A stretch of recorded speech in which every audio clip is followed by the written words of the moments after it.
Bonjour, la troisième vidéo sur le sabre va concerner l'apprentissage. L'apprentissage de notre être, de notre apparence. Ça ne peut être fait que dans la vision, la perception et l'envie d'un partage, d'une volonté personnelle sur ce que l'on désire le plus, c'est-à-dire trouver une harmonie de vie, un bien-être, avec qui on peut partager le meilleur, j'allais dire comme le pire, parce que c'est ce qui vient comme ça, mais le meilleur, même dans la difficulté. Être capable, dans la difficulté, justement, de pouvoir grandir grâce à elle. Alors bien sûr, il ne faut pas vivre continuellement la difficulté, mais la difficulté fait aussi partie de la vie. On ne peut pas avoir une vie réglée d'avance où tout irait bien. Et puis, tout va bien pour qui, pourquoi. Souvent, les choses vont bien, parce que bien sûr on le désire, mais ils vont bien parce qu'on s'attache aux choses. Et quand ces choses disparaissent, s'éloignent de nous, on a l'impression que plus rien ne va, que l'on perd tout notre acquis. Dans le travail de sabre, dans ce support martial, et on le retrouve dans beaucoup de supports, que ce soit un support de musique ou un support de cirque, dans tout, même au niveau sportif, on doit répéter, répéter et répéter. La répétition va nous permettre de bien apprendre, pour que, à un moment donné, ce que l'on apprend devient une seconde nature, fasse partie intégrante de nous. Quand on marche, on ne pense pas à la marche. Quand on s'assoit, on ne pense pas à s'asseoir, on s'assoit, tout simplement. On a le regard qui se pose sur la chaise et on s'assoit spontanément, sans se poser la question comment faire pour s'asseoir. C'est pareil pour une sortie de sabre. La technique doit être apprise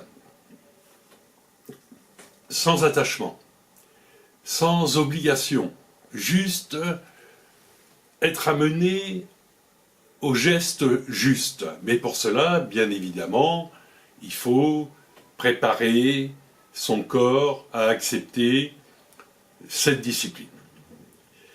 C'est une discipline. Qu'est-ce qui va se passer? Il va se passer que on est obligé de demander à notre être visuel de se plier à des techniques. Par exemple, des répétitions de coupe.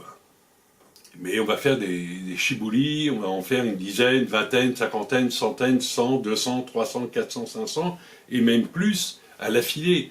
Et à un moment donné, on est fatigué.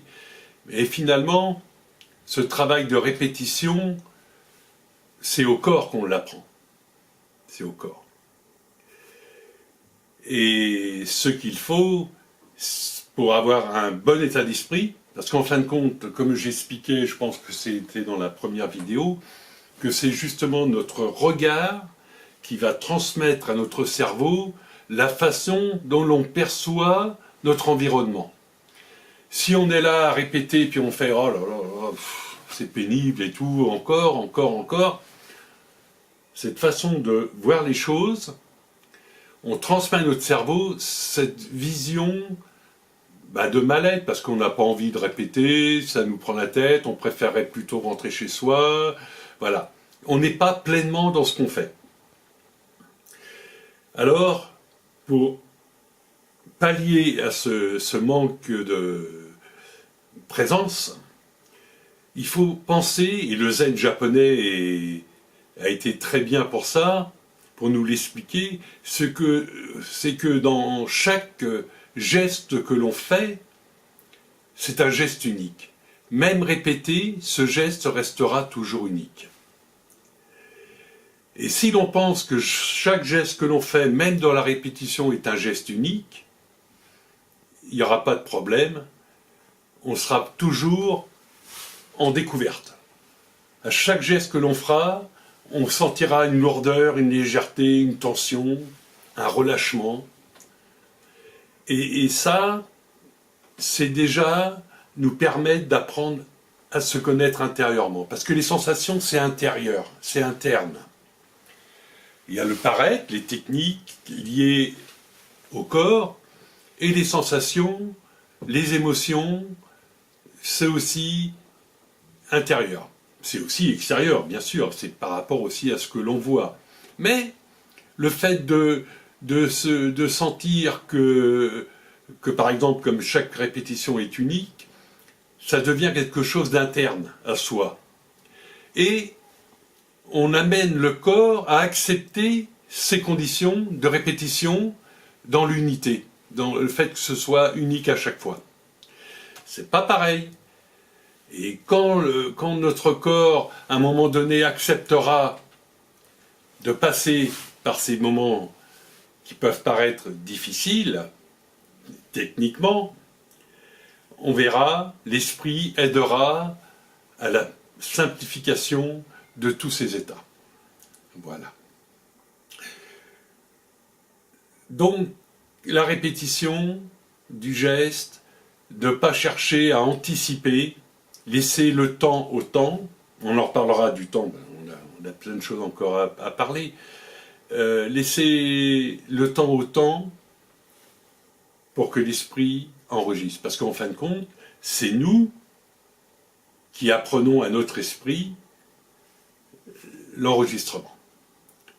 L'esprit tout seul n'enregistre pas. C'est nous qui apprenons ce qui est à l'extérieur et que nous l'amenons à l'esprit. Voilà.